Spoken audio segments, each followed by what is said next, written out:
کہ کن لوگوں کے اوپر رمضان کا روزہ یہ واجب ہوگا، کن لوگوں کے اوپر؟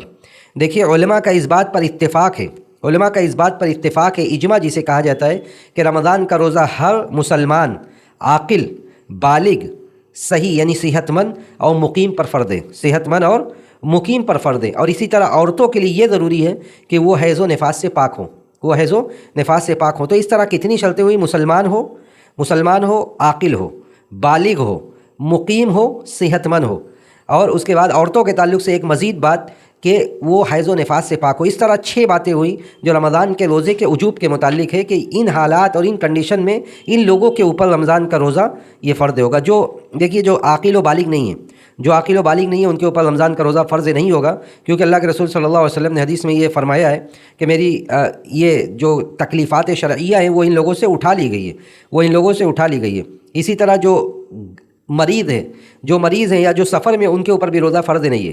اللہ سبحانہ و تعالیٰ نے سورہ بقرہ میں جو رمضان کے متعلق آیات تھی اس میں یہ کہا کہ فمن کان منکم مریضا او علی سفر فعدۃ من ایام اخر، کہ جو آدمی مریض ہے یا مسافر ہے تو وہ دوسرے دنوں میں رمضان کے روزے کی یہ گنتی یہ پورا کرے گا۔